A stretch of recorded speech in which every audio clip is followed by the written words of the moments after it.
साल 2005 गाड़ियों का काफिला ही काफिला और पुलिस की खूब सारी गाड़ियाँ ये जा रही हैं बड़ा बाजार में रेड मारने। तो एकदम से व्यापारियों की बहुत बड़ी भीड़ इन इनकम टैक्स अधिकारियों के ऊपर धावा बोल देती है। इनकी 3 लड़कियां हैं और वो कहता है कि सर मैं जॉब भी छोड़कर जा रहा हूँ। 21 साल बाद कहानी दिखाई जाएगी। जो छोटी लड़की है वो एसीपी बन चुकी है, असिस्टेंट कमिश्नर ऑफ पुलिस। दूसरी लड़की वो बन चुकी है IRS, इनकम टैक्स ऑफिसर। आप लोग बार बार सोच रहे होंगे कि वो तीसरी लड़की कहाँ गई, और वही खींचातानी और पिटाई हो रही है उनकी लालाओं की मोटी मोटी डंडों से। कैमरा वहाँ जा रहा है और वहाँ दोस्तों एक नेम प्लेट दिखाई देती है डिस्ट्रिक्ट एंड, और दोस्तों वहाँ पर ये बैठी हुई है। फादर तो तीनों लड़कियों को सैल्यूट कर रहे हैं और तीनों लड़कियां अपने फादर को सैल्यूट कर रही हैं कि लड़कियां अक्सर अपनी माँ से पूछती हैं कि माँ बेटियां क्यों पराई होती हैं, बेटियां ही सृष्टि की उत्पत्ति करने वाली जननी है। दोस्तों नमस्कार, मेरा नाम है अंकित कंसल और वादे के मुताबिक अपना 8वां स्क्रीन प्ले मैं आपके सामने लेकर हाजिर हो गया हूँ। दोस्तों विश्वास मानिएगा, मैंने इससे पहले जो आपको 7 स्क्रीन प्ले सुनाए थे मैं एक्साइटेड उनके लिए भी था। सारा वेट्स आदित्य सुनाने में तो मैं बहुत ज़्यादा एक्साइटेड था, लेकिन जितना एक्साइटमेंट मुझे इस कहानी को लेकर है उतना एक्साइटेड मैं शायद ही किसी और कहानी के लिए रहूँगा। फिल्म का नाम है स्क्रीन प्ले का इनकम टैक्स रेड, ब्रैकेट में मैंने लिख दिया है बेटी।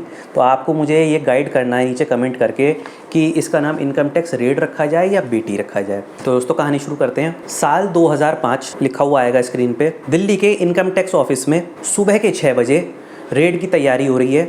जो एक्चुअल हमारे हीरो हैं ये, इनका नाम है राजवीर शर्मा, IRS राजवीर शर्मा। तो दोस्तों वहाँ पे इनकम टैक्स ऑफिस में कमाल का जो है एक एंथुसियाज्म है कि हम रेड मारने जा रहे हैं। ये उनको ब्रीफ कर रहे हैं और ये इतना ही बोलते हैं कि आपने आज से पहले इस तरह की रेड कभी नहीं मारी होगी, इंडिया की ये सबसे बड़ी रेड होने वाली है। इसके बाद दोस्तों इनका काफिला दिखाया जाता है और काफिला जा रहा है सुबह 6:30 बजे के आसपास। गाड़ियों का काफिला ही काफिला और पुलिस की खूब सारी गाड़ियाँ ये जा रही हैं गाजियाबाद के एक काल्पनिक नाम बड़ा बाजार में रेड मारने। बड़ा बाज़ार एक ऐसा काल्पनिक एरिया है जो नीचे लोगों के लालाओं के बनिए जो लोग होते हैं बिजनेसमैन, उनके तो नीचे तो हैं सबके बिजनेस, और ऊपर होते हैं जैसे उन लोगों के घर, और लाइन से वहाँ पे खूब सारे लालाओं के जो हैं सेटअप्स बने हुए हैं। अब दोस्तों एक साथ इतनी बड़ी टीम उस पूरे के पूरे बड़े बाज़ार पर रेड मारती है गाज़ियाबाद में। और मैं इसमें डिटेल में नहीं जाना चाहता कि वहाँ पे क्या हो रहा है। अभी तो व्यापारी सब लोग सो रहे हैं, कोई मोटे मोटे पेट वाला सो रहा है, कोई बनियान में सो रहा है। जो भी एक नॉर्मल इनकम टैक्स रेट के सीन होते हैं वो सारे सीन इसमें दिखाए जाएंगे कि कहीं से बिस्कुट मिल रहे हैं सोने के, कहीं से कैश मिल रहे हैं, लेकिन हमारा फोकस ये नहीं है। बिजनेसमैन विरोध कर रहे हैं तो उनके साथ खींचातानी हो रही है। दोस्तों धीरे धीरे ये सारी खबर पूरे गाजियाबाद में फैल जाती है और बिजनेसमैन 7 साढ़े 7 बजे तक बाकी जो और लोग होते हैं वो वहाँ पे भीड़ इकट्ठी होनी उस बड़ा बाजार में शुरू हो जाती है। अब आप सोचो वहाँ की इंटेंसिटी उस रेट की कैसी होगी कि वहाँ पे बाहर लगी पड़ी है भीड़, नारे लग रहे हैं, विरोध हो रहा है, पुलिस बैरिकेडिंग से उनको बड़े बाजार के जो एंट्री गेट है वहाँ से उनको रोक रही है। अब दोस्तों वहाँ पर उनके खिलाफ नारे लगने शुरू हो जाते हैं और पूरा गाजियाबाद बंद है। व्यापारियों की भीड़ 11 बजते बजते जब उन्हें पता लगता है कि ये तो घर में कुछ भी नहीं छोड़ रहे, सब कुछ इन्होंने निकाल लिया है कि डबल बेड के अंदर से या सोफे के अंदर से या छत पे से या टाइल्स में से कहीं से भी इन्हें जहाँ कुछ मिल रहा है वो सब कुछ निकालते जा रहे हैं। तो एकदम से व्यापारियों की बहुत बड़ी भीड़ इन इनकम टैक्स अधिकारियों के ऊपर धावा बोल देती है और इनकी पिटाई करनी शुरू कर देती है। पुलिस क्या करती है, पुलिस के लिए ये रोल मुझे सबसे बेस्ट रहेगा। पुलिस इन सबको अरेस्ट करके, अच्छा रेड खत्म हो रही है, थाने चले जाते हैं, इनकी FIR वगैरह लिखाई जाती है। पूरा गाजियाबाद बंद है, पूरा गाजियाबाद धरना हो रहा है थाने के बाहर भी। अब दोस्तों वहाँ से जिस समय रेड पड़ रही होती है तो लखनऊ से मिनिस्टर्स के फ़ोन आने शुरू हो जाते हैं अधिकारियों के पास कि आप ये क्या कर रहे हैं, अपनी रेड बंद करें। अधिकारी उनकी बात मानते नहीं हैं। पुलिस का इन्हें भरपूर साथ होता है इनकम टैक्स अधिकारियों को, लेकिन इतने बड़े अधिकारी का, इतने बड़े मिनिस्टर का वहाँ पर फ़ोन आता है कि पुलिस वाले लाचार हो जाते हैं और उनको जिन जिन व्यापारियों ने विरोध करा हुआ था उनको उन्हें छोड़ना पड़ता है। लेकिन जिनकी FIR कर चुके थे, जिन जिन लालाओं की, उनको वो अरेस्ट कर लेते हैं, उनको तो वो डासना जेल भेज देते हैं। दोस्तों ये शाम तक पूरा ड्रामा चलता रहता है, शांति नहीं होती है। और रात होते होते जब हीरो क्या सब हीरो कहिए, जब ये गाजियाबाद के नज़दीक अपने घर पहुंचते हैं रात के लगभग 7 बजे के आसपास, चेहरे पे पिटाई वगैरह के निशान हैं, खरोंच वगैरह हैं। तो दोस्तों घर पर जैसे ही मिसेज और इनकी तीनों बेटियाँ इनको देख रही होती हैं। अच्छा मिसेज कौन है, मिसेज हैं इनकी 3 लड़कियाँ हैं, बेटियाँ 3। एक 14 साल की है, उसका नाम है अर्चना। एक है 9 साल की, उसका है नाम कविता शर्मा, और तीसरी का नाम है किरण शर्मा। तो जैसे ही वो एकदम फादर को देखते हैं कि फादर क्या हुआ, क्या ये सब कैसे हुआ, इतने में अचानक से बहुत सारे बदमाशों की भीड़ उसके घर पे धावा बोल देते हैं और वहाँ पे उनके साथ खींचातानी हो रही है। मिसेज और बेटियाँ जो भी उनके पास होता है उससे बचाने की कोशिश कर रहे हैं, उन्हें मार रहे हैं, और वो धीरे से जो जितने बदमाश होते हैं उनके घर में लगा देते हैं आग। और आग इस कदर फैलती है कि उन सारे परिवार को उन्हें बाहर भागना पड़ता है। पुलिस तुरंत वहाँ पर आ जाती है, सारे बदमाश भाग जाते हैं, जो उनके नेबर्स होते हैं वो उनकी हेल्प करते हैं। अब दोस्तों फायर ब्रिगेड से आग तो बुझ जाती है। उसके बाद एक बड़ा ही इमोशनल सीन होगा, तीनों जो लड़कियाँ हैं वो अपनी किताबें देख रही हैं, कहाँ कहाँ पे जलने के निशान आए हैं, उनके जो खिलौने हैं वो कहाँ कहाँ उन पे जले हैं। अगले दिन कोर्ट का सीन होता है। कोर्ट बिल्कुल खचम खच दोस्तों भरी हुई है, अंदर से भी और बाहर से भी, पूरी गाजियाबाद की जो डिस्ट्रिक्ट कोर्ट है। लेकिन मिनिस्टर्स के कहने पर वहाँ पर का जो एक जज होता है वो इन सबको बेल दे देता है और उल्टा केस और रद्द कर देता है। दूसरी पुलिस आकर ये सारा केस टेक ओवर कर लेती है और कुछ पुलिस वालों के तबादले हो जाते हैं। रात को वो जब आग लगी थी तो वो सब लोग किसी अच्छे नेबर के घर में सोते हैं और पुलिस उनके घर की सुरक्षा करती है रात में। सेम डे जब ये कोर्ट का जजमेंट आ जाता है तो रात को वो अपने ही घर में सोते हैं जिसमें आग लगी हुई है, चुकी है, सब जगह काला काला सब दिखाई दे रहा है और मिसेज और बच्चे सब एक दूसरे के ऊपर चढ़े हुए हैं प्यार से। तो वो उनको सारी पिछले दिन की कहानी बताता है, हमने क्या क्या करा, फिर एकदम से मॉब आ गई, भीड़ इकट्ठी हो गई, हमारे साथ क्या क्या हुआ। अब दोस्तों रात को एक बहुत ही इंपॉर्टेंट सीन आएगा कि तीनों लड़कियाँ आपस में कुछ बात कर रही हैं और पापा जो जो कुछ बता रहे थे वो बाद में अपनी इंग्लिश की जो कॉपी होती है छोटे बच्चों की ना, उसमें या हिंदी कॉपी, उन पर कुछ लिस्ट बना रही हैं। तीनों लड़कियां लिस्ट बना रही हैं, क्या बना रही हैं ये नहीं पता, वो आपस में लिख रही हैं अपने किड्स रूम में। तीसरा दिन हीरो अपने इनकम टैक्स ऑफिस जाता है, वहाँ उसे स्टैंडिंग ओवेशन मिलता है और वो कहता है कि सर मैं गाजियाबाद छोड़कर जा रहा हूँ और ये जॉब भी छोड़कर जा रहा हूँ क्योंकि मुझे अपने बच्चों की परवरिश करनी है, तीनों लड़कियों की। और वो दोस्तों वहाँ से लखनऊ चला जाता है और वहाँ उनका सब दिखाया जाएगा कैसे वो सेट कर रहे हैं। और इस फिल्म में केवल और केवल एक गाना आएगा, ये गाना बस यहीं पर आएगा कि वो किस तरह से अपने आप को सेट कर रहे हैं। खुशनुमा सीन्स बेटियों के साथ, बेटियों को अच्छे संस्कार दे रहे हैं, परवरिश उनकी दिखाई जा रही है। कट 21 साल बाद कहानी दिखाई जाएगी, स्क्रीन पर लिखा रहेगा 21 ईयर्स लेटर 2026। हीरो हमारे अब बुजुर्ग हो चुके हैं, 61 साल के हो चुके हैं और वो अपना रिटायरमेंट काट रहे हैं लखनऊ के उसी मकान में अपनी वाइफ के साथ। बाल हल्के हल्के यहाँ से वाइट हो चुके हैं और उनके साथ वो बात कर रहे हैं कि हमारी बेटियाँ जो हैं सब जगह सेट हो गई हैं। बड़ी बेटी की तरफ से तो मैं बिल्कुल संतुष्ट हूँ, उसकी शादी हो चुकी है और वो जहाँ भी है पेशेंस वाली है, अपनी लाइफ ठीक से वो जी लेगी। डर तो मुझे कविता और किरण का है, दोनों में ही बहुत गुस्सा है और अपने गुस्से पर उन्हें काबू नहीं है, मैं उनकी तरफ से चिंतित रहता हूँ। एकदम से तुरंत सीन दिखाया जाएगा कि जो छोटी लड़की है वो ACP बन चुकी है, असिस्टेंट कमिश्नर ऑफ पुलिस। कौन? किरण, जो 8 साल की थी, 21 साल बाद यानी 29 साल की हो चुकी है वो। दोस्तों देखो सालों का ध्यान रखते रहना, 14 साल, 9 साल, 8 साल, ऐसे 3 लड़कियां थी। अब वो ACP बन चुकी है और वो एक एनकाउंटर को लीड कर रही है। सारे उसके जेंट्स जो टीम है पुलिस की वो उसे लीड पीछे उसको बैक कर रहे हैं और वो कई सारे बदमाशों का एनकाउंटर कर रही है। उसके बाद तुरंत बाद जो अरेस्ट होते हैं उनकी लॉकअप में ठुकाई कर रही है, तो उसका तो ये सीन दिखाया जाएगा। नेक्स्ट डे दूसरी लड़की जिसका नाम था कविता, वो बन चुकी है IRS, income tax officer Kavita Sharma. उसका नाम था किरण शर्मा, ACP किरण शर्मा, इसका नाम है DCIT, deputy commissioner of income tax Kavita Sharma. वो अब हो चुकी है 30 साल की। तो दोस्तों वही एक रेड कानपुर में, अच्छा ये कहाँ का सीन दिखा रहे हैं हम, ये रेड एनकाउंटर हो रहा है कानपुर में, रहती ये फादर है लखनऊ में, कानपुर में एनकाउंटर।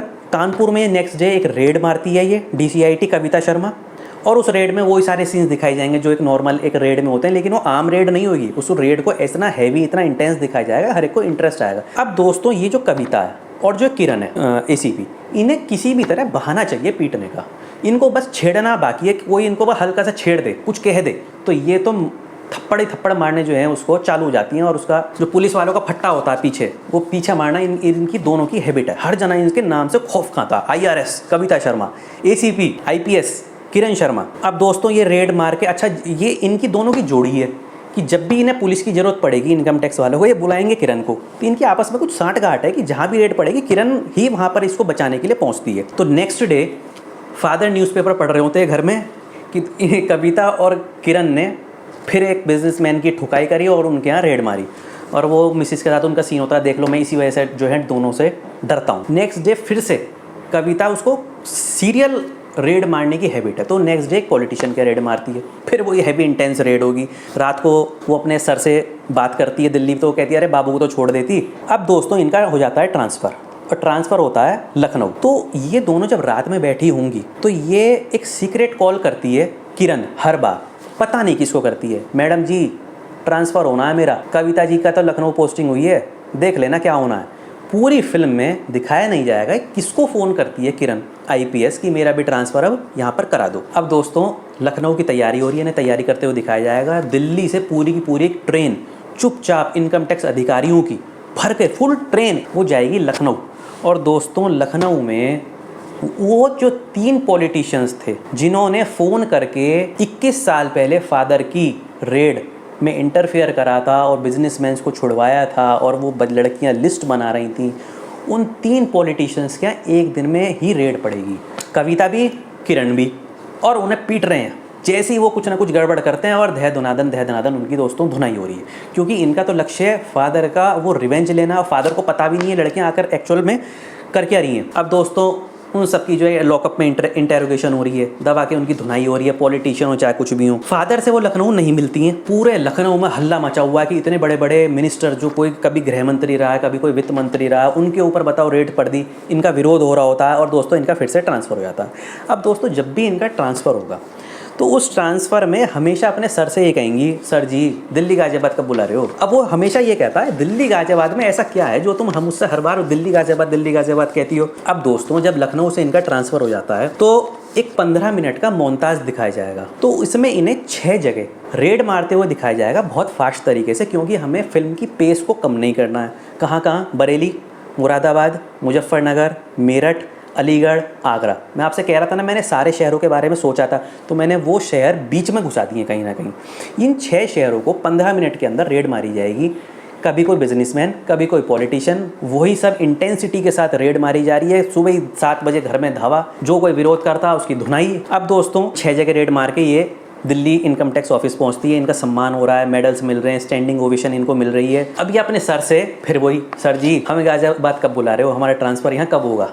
अब सर को दोस्तों यहाँ पर शक होना शुरू होता है कि आखिर ऐसी गाज़ियाबाद में क्या बात है कि हर बार गाज़ियाबाद ही कहती है, तो कह तो देते हैं ठीक है गाज़ियाबाद आ जाओ, और वो खुश हो जाती है। लेकिन उसके बाद ये रिकॉर्ड रूम में जाके इसका रिकॉर्ड चेक करते हैं कि ये है कौन। दोनों बहनें एक दिन शाम को उसी गाज़ियाबाद घर में 21 साल पहले जहाँ आग लगी थी वहाँ उस घर के आगे जाती हैं, एक ही गाड़ी में, दोनों लाल बत्ती की गाड़ी है इनकी। तो उनको वो सारी पुरानी चीज़ें फ्लैशबैक में याद आ रही हैं। आग लग रही थी, आग की लपटें रात में, फायर ब्रिगेड टन टन टन करती हुई वो, और इनको वो सब चीज़ें याद आ रही हैं। जैसे ही अपनी गाड़ी में बैठ रही होती हैं, कोई भी एक वाइट कलर की गाड़ी, नीले रंग की उस पर बत्ती लगी हुई है, वो आती है, काले रंग के शीशे चढ़े हुए हैं, और वो भी उस घर के आगे थोड़ी देर को रुकती है गाड़ी, और वो गाड़ी निकल जाती है। अब इंटेंसिटी यहाँ से और बढ़नी शुरू होगी। रेड की ब्लूप्रिंट बनाया जा रहा है, रात में बैठ के कैसे कैसे किस किस के यहाँ ब्लूप्रिंट मारे जाएंगे। जितने भी 21 साल पहले पुराने अधिकारी थे जो अब जगह जगह इधर उधर पोस्टेड हैं, सबके पता नहीं अनजान ऑटोमेटिकली सबके ट्रांसफ़र्स, क्योंकि वो एक फ़ोन करती है ना हर बार, मैडम जी गाज़ियाबाद ट्रांसफ़र होना है मेरा, पता नहीं कौन कर रहा है, उन सबके ट्रांसफ़र गाज़ियाबाद और दिल्ली के एरिया में हो रहे हैं, चाहे वो इनकम टैक्स विभाग हो और चाहे पुलिस का विभाग हो। इस इंटेंसिटी की शुरुआत होती है सबसे पहले उन बदमाशों के एनकाउंटर से जिन बदमाशों ने इनका घर जलाया था। उनके एनकाउंटर होते हैं, उनके घरों में उनके घर जलाए जाते हैं हर बार। कैसे? एक क्रिमिनल दिखाया जाएगा इस फिल्म में जो देखने में तो अच्छा है, लेकिन वो एक क्रिमिनल है, हर जगह घर वो ही जलाएगा। तो सारे जो बदमाश थे उनके एक एक करके एनकाउंटर दिखाए जाएंगे अलग अलग तरीके से, और उनके घर जलाएगा वो क्रिमिनल बाद में। अब दोस्तों इन एनकाउंटर्स के बाद वो जो सेंट्रल गवर्नमेंट में 2 मिनिस्टर्स जिन्होंने भी फ़ोन करा था 21 साल पहले, लखनऊ से तो अलग फ़ोन आया था, दिल्ली से भी आया था, इनके घर पर भी रेड पड़ेगी। वो ये हैवी इंटेंसिटी वाली रेड। हर पॉलिटिशियन थर थर काँपता है कविता शर्मा के नाम से। कविता शर्मा के यहाँ की रेड ना पड़ जाए आप हमारे यहाँ। 2 पॉलिटिशियंस के यहाँ रेड पड़ेगी एक ही दिन में। दूसरी तरफ एक सीन दिखाया जाएगा बड़ा बाज़ार गाज़ियाबाद का।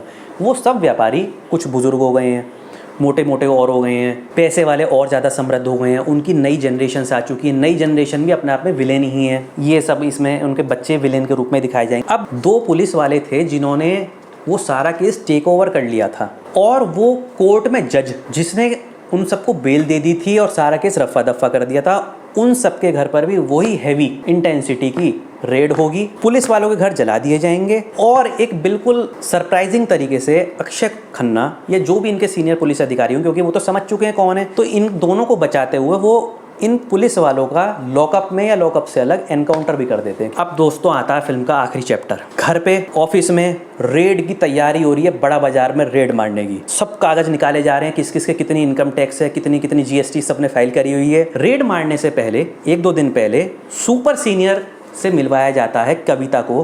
तो जैसी देखते हैं तो तुम पागल हो गई हो क्या? अरे इसको पता भी है ये कहाँ पर रेड मारने जा रही है? तो कहता सर मुझे पता है कहाँ रेड मारने जा रही है और ये मार लेगी, और उसको बाहर भेज देते हैं ऑफिस से लड़की को।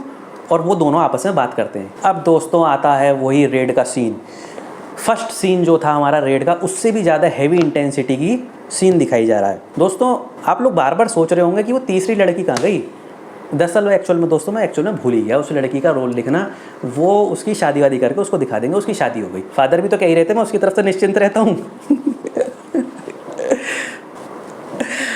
अब दोस्तों वो गाड़ियों का काफिला जा रहा है पहले से भी ज़्यादा इंटेंसिटी के साथ। पुलिस इस बार और भी ज़्यादा तैयार है। दोस्तों ऐसा सीन किसी फिल्म में आज तक दिखाया नहीं गया होगा, इतनी इंटेंसिटी का सीन। इतने तो लोग नहीं बड़े बाजार में रहने वाले जितने वहाँ अधिकारी और पुलिस पहुँच चुकी है। सब तरफ से दोस्तों चारों तरफ बैरिकेडिंग लगा दी गई है ताकि व्यापारी इस बार अंदर ना घुस पाएँ। और वही खींचातानी और पिटाई हो रही है उनकी लालाओं की मोटी मोटी डंडों से, जब भी वो कुछ लॉ को अपोज करेंगे या लॉ ब्रेक करेंगे। और वही सारे सीन दोस्तों 21 साल पहले वाले रिपीट हो रहे हैं। मिनिस्टर्स फ़ोन कर रहे हैं, पुलिस उनकी मान नहीं रही है जो अधिकारी हैं। मीडिया इस बार छतों पे चढ़ चुका है क्योंकि उन्हें एंट्री तो मिल नहीं रही है। तो दोस्तों सोचो किस तरह का सीन होगा। आप कहोगे ऐसी इंटेंसिटी की रेड हमने कभी देखी नहीं। छतों पर चढ़ चढ़ के मीडिया वाले उसको कवर कर रहे हैं। अब दोस्तों किसी तरह 11 बजते बजते या 12 बजते बजते फिर वही चीज़ रिपीट होती है कि पूरा गाजियाबाद बंद और जितने भी व्यापारी होते हैं वो बैरिकेडिंग तोड़ के सब अंदर घुस जाते हैं। और पुलिस इसमें जितनी भी तत्परता दिखा सकती है, फायरिंग कर सकती है, सबको बसों में भर भर के अरेस्ट करके ले जाया जाता है। सेम डे 1 घंटे बाद इनके घरों में आग लग जाती है। एक कमरा होता है विद प्लानिंग जहाँ पे इनका सब सामान सील करके रखा हुआ है, उसके द्वारा आग फैलती है। पुलिस स्टेशन का वही सीन होगा, हैवी पुलिस स्टेशन का सीन दोस्तों कि बाहर धरना हो रहा है, पूरा गाजियाबाद बंद, व्यापारियों को डासना जेल भेजा जा रहा है। सेम डे जज में कोर्ट में पेशी होती है इन व्यापारियों की। पूरी कोर्ट खचाखच भरी हुई है अंदर से भी और बाहर से भी। कैमरा वहाँ जा रहा है और वहाँ दोस्तों एक नेम प्लेट दिखाई देती है, डिस्ट्रिक्ट एंड सेशंस जज मिसेस अर्चना त्रिपाठी। और दोस्तों वहाँ पर ये बैठी हुई है जज के रूप। तो ये हो या कोई और सीनियर हो, दीपिका पादुकोण है, ये इनसे बेटर हो तो जमेगा नहीं। कौन है ये कहने की ज़रूरत तो नहीं है, ऐसे सीटें बज रही होंगी दोस्तों, बताने की ज़रूरत ही नहीं, सब समझ गए कि ये कौन है। ये राजवीर शर्मा IRS की पहली बेटी, बड़ी बेटी है। इसी सीन के लिए मैंने इनको बचा के रखा हुआ था। दोस्तों ये कमाल का सीन होगा जब इनकी एंट्री, यदि कभी ऐसी कोई फिल्म बने, कमाल का सीन होगा। ये यहाँ बैठी हुई तालियां ही तालियां बज रही होंगी हॉल में और लोग उससे डरते हैं। अब आप समझ रहे होंगे वो जो फ़ोन करती थी छोटी वाली हर बार, किरण मैडम जी मेरा ट्रांसफ़र होना, वो ये सबकी बिल रिजेक्ट हो जाती हैं। इनकम टैक्स अधिकारी और पुलिस की एक्शंस को वो सही ठहराती है और केस को दोस्तों वो फास्ट ट्रैक कोर्ट में लगा देती है और खुद ही फास्ट ट्रैक कोर्ट को करेगी। दोस्तों उसी दिन सेम डे शाम को फादर को लखनऊ से बुलाया जाता है। फादर अनजान ये हो क्या रहा है और जेल का सीन दिखाया जाएगा, डासना जेल का। एक जेंट्स आ रहा है, 3 लेडीज़ चलती हुई आ रही हैं, पीठ उनके दिखाए जा रहे हैं, पैर मतलब चलते हुए आ रहे हैं। और फिर देखते हैं कि वो तीनों वो लड़कियां और फादर उस जेल में आते हैं जिसमें ये सारे मेन जो बिजनेसमैन थे। और वो देखते ही, किरण को देखते तो हर जना डर जाता क्योंकि पिटाई बहुत करती है। और वो राजवीर को भी पहचान जाते हैं। आग इनके घर में उसी दिन लग चुकी है, सब एक दिन में हो रहा है दोस्तों। तो राजवीर को पहचान तो लेते ही हैं। तीनों लड़कियां कहती हैं पीटो इसको। तो जो उसके अंदर 21 साल का गुस्सा होता है वो वहाँ निकालता है और उन्हें दबा के पीटता है। उसके बाद दोनों लड़कियां पीटती हैं, लेकिन जो जज है वो नहीं पीट सकती, उसकी एक डिग्निटी होती है, वो ऐसे नहीं पीट सकती। वो बहुत जब प्रेशराइज कर रहे होते हैं ना, सब पीट तू भी पीट, तो वो तो जेल छोड़ के जा रहे हैं दोनों लड़कियां और पापा। 1-2 मुक्का और लात वो भी चला देती है। शाम को यहाँ से निकलने के बाद जेल से लगभग 6-7 बजे 2 अलग अलग सीन होंगे। फादर तो जाएंगे इनकम टैक्स ऑफिस अपने पुराने दोस्तों से मिलने के लिए, और सिस्टर्स जाएंगी, तीनों सिस्टर उस क्रिमिनल से मिलने के लिए एक किसी पुल के नीचे अंधेरे में। और फ्लैशबैक में दिखाया जाएगा क्या कि एक्चुअल में वो जो क्रिमिनल है वो एक अच्छा व्यक्ति है, उसने अपनी मिसेस के जो रेपिस्ट और मर्डरर थे उनको मार दिया था, तो इसको आजीवन कारावास मिला हुआ है। तो जज इसको सेट करती है कि मैं तुम्हारा घर, तुम्हारे बच्चों का ख्याल रखा जाएगा, तुम हमारे लिए ये काम कर दो, और इसको जेल से भगाया हुआ दिखाया जाएगा। दूसरी तरफ इंटरकट एक सीन चल रहा है। फादर से जब वहाँ आते हैं तो फादर को सब स्टैंडिंग ओवेशन दे रहे हैं और खुसर वहाँ पे आवाज़ हो रही है, ये कविता के पापा है ना, ये कविता के पापा है ना, ये किरण के पापा है ना, क्योंकि वहाँ पुलिस अधिकारी भी मौजूद हैं दिल्ली के IT ऑफिस में। तो वो एक डायलॉग बोलते हैं सुपर सीनियर राजवीर से, उसके जो हम उम्र हैं, कि एक बाप के लिए इससे ज़्यादा गर्व की बात क्या हो सकती है कि वो अपने बेटे नहीं बल्कि अपनी बेटियों की वजह से आज पहचाना जा रहा है। और राजवीर, हमने तो तुम्हारे जाने के बाद 21 साल बस नौकरी की है, बस असली इज्जत तो तुमने कमाई है। तो उसकी आंखों से आंसू आ रहे होते हैं और वहाँ पे तभी एक स्टाफ का व्यक्ति आता है, सर आप कविता जी के फादर हैं ना। अब स्टैंडिंग ओवेशन मिल रही है, स्टाफ उन सीनियर्स उसको छोड़ने के लिए जा रहे हैं, तो जैसे ही वो जा रहे हैं तो तीनों लड़कियाँ सामने आ जाती हैं उस क्रिमिनल से मिलके। एक तरफ तो फादर हैं, एक तरफ तीनों लड़कियाँ हैं, सब एक दूसरे को सैल्यूट करते हैं। फादर तो तीनों लड़कियों को सैल्यूट कर रहे हैं और तीनों लड़कियां अपने फादर को सैल्यूट कर रही हैं और पूरा इनकम टैक्स ऑफिस खचाखच भरा हुआ स्टैंडिंग ओवेशन दे रहा है, उनको तालियां बजा रहा है दोस्तों उनके लिए। और जजमेंट दिखाया जाएगा, वही लेडी जो जज है अर्चना त्रिपाठी, उसकी शादी हो चुकी है इसलिए उसका नाम त्रिपाठी है, बिंदी और सिंदूर उसने लगाया हुआ है। वो जजमेंट दे रही है कि इनको सभी को लाइफ इम्प्रिजनमेंट और सारे इनके एसेट्स अटैच कर लिए जाएं। 1 मंथ लेटर लखनऊ के घर में तीनों बेटियां, मदर फादर को लॉबी में उन्होंने बिठा रखा है, कोई किसी के हाथ पे मेहंदी लगा रही है, कोई किसी के हेयर कलर लगा रहा है। आज अब वो घर में अधिकारी नहीं है। लड़कियां घर में कैसे रहती हैं, टी शर्ट लोअर या कुर्ती पजामी, इसी तरह से लड़कियां घर में रहती हैं। तो इसी तरह से वो उन तीनों की सेवा कर रही हैं, उन्हें प्यार कर रही हैं। तो दोस्तों फादर की आंखों में आंसू हैं। शोभा अपनी मिसेस से एक बात कहते हैं, शॉर्ट में बता रहा हूँ, शोभा जो काम हमारी बेटियों ने किया है, जो सम्मान और नई पहचान हमें हमारी बेटियों की वजह से मिल रही है कि हम अर्चना, कविता और किरण के माँ बाप के तौर पर पहचाने जाते हैं। यदि मेरी इन तीनों बेटियों की जगह 30 बेटे भी होते ना, तो भी वो सब मिलकर भी मेरे लिए ये सब नहीं कर पाते हैं। और उसके बाद दोस्तों लड़कियाँ इमोशनल हो जाएंगी और अपने फादर को हक कर रही होंगी अदब से, because they have grown up, तो वो अदब से उनको हक कर रही हैं अपने फादर को, मदर को। अब दोस्तों ये सीन तो चल रहा है एज इट इज़, आखिरी सीन अभी भी रह गया। जब ये सीन चल रहा है तो कैमरे का जो एंगल है वो ऊपर आ जाएगा और एक लॉन्ग शॉट होगा उसी लॉबी में।